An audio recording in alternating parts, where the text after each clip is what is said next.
নমস্কার বন্ধুরা, বুলটি কিচেনে সবাইকে স্বাগত জানিয়ে আজ নতুন রেসিপি শেয়ার করলাম। টক ডাল। টক ডালের জন্য আমরা কি কি নিয়েছি বলে দিচ্ছি। এখানে তেজপাতা, শুকনো লঙ্কা, 5 ফোড়ন আর ডাল, বড় মটরের ডাল ধুয়ে পরিষ্কার করে নিয়েছি। এর সঙ্গে টক ডাল করব বলে আমি এখানে আমগুলো কেটে নিয়েছি। তার মধ্যে নিয়েছি মশলার মধ্যে সরিষার তেল, লঙ্কা বাটা, রসুন বাটা, লবণ, হলুদ। এই কটা মশলা দিয়ে আপনাদেরকে খুব সহজ পদ্ধতিতে আমি টক ডাল করে দেখাবো। আপনারা খুব সহজেই অল্প সময়ের মধ্যে টক ডাল করে খেতে পারবেন।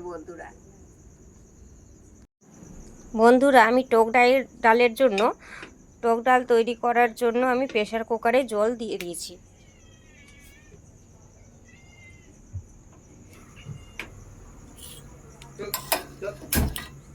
গ্যাসটা ধরিয়ে দিলাম।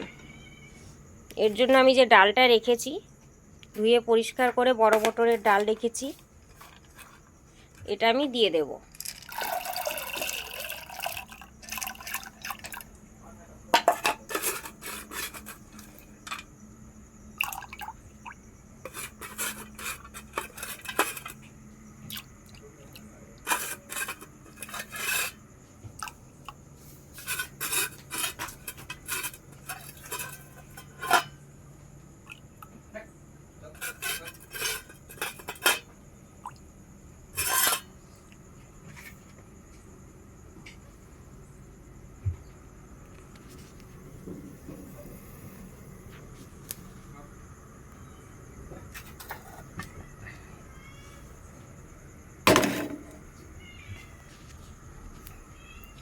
এর মধ্যে আমি পরিমাণ মতো হলুদ দিয়ে দেব।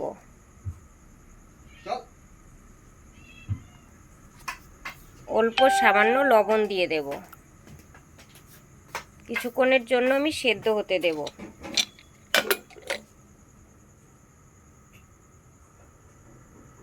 হয়ে গেছে, কড়াইটা গরম হয়ে গেছে, সরিষার তেল দিয়ে দেব।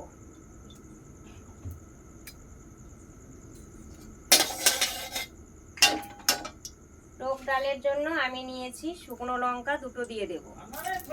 এবার তেজপাতা দুটো দিয়ে দেব।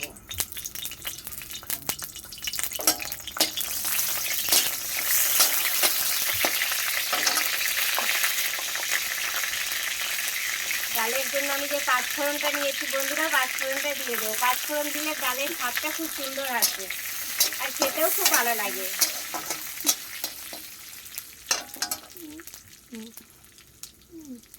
রসুন বাটা আছে, রসুন বাটা দিয়ে দেব।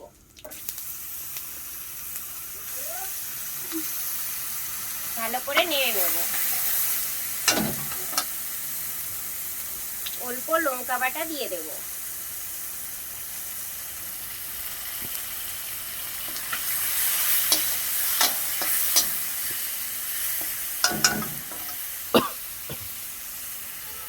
পরিমাণ মতো হলুদ দিয়ে দেব।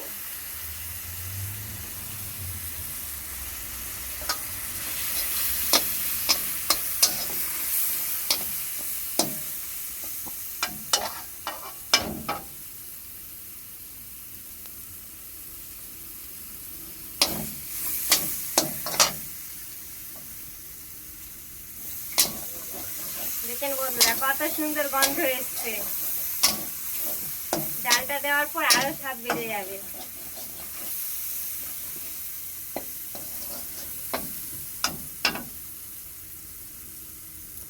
মশলা আমার ভাজা চারদিকে তেল ছড়িয়ে গেছে। এবার আমি ডালটা যে রেখেছি, ডালটা আমি দিয়ে দেব।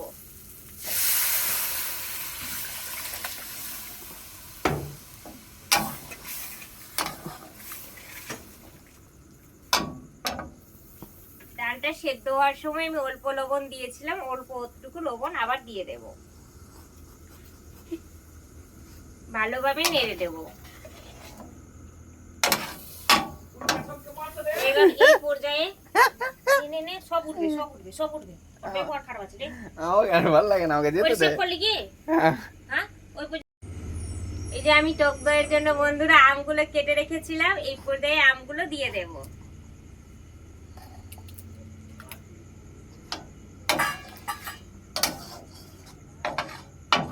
এবার ডালটা আমি ফুটিয়ে নেব। দেখেন বন্ধুরা, এটা আমার টক দই তৈরি হয়ে গেছে। এর মধ্যে ভাজা আছে করলা ভাজা, আলু ভাজা, পটল ভাজা, ঢেঁড়স ভাজা, আর এটা হচ্ছে সজনা ভাজা। এই দেখ টক দই। এই যে বন্ধুরা আমটা টক দই প্রচন্ড সেদ্ধ হয়েছে বন্ধুরা।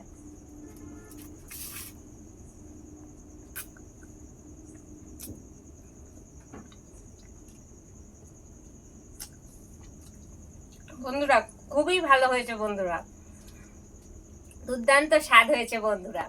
আমি যেভাবে টক দইটা করে দেখালাম আর ভাজাগুলো একের পর এক দেখালাম, সেইভাবে আপনারা খুব সহজ পদ্ধতিতে খুব অল্প সময়ের মধ্যে করে নিতে পারবেন। একবার হলেও করে খাবেন বন্ধুরা, খুবই ভালো লাগবে। আর বেশি বেশি করে শেয়ার করে দিবেন বন্ধুরা, যাতে আমার ভিডিওটা সকলের কাছে পৌঁছে যায়।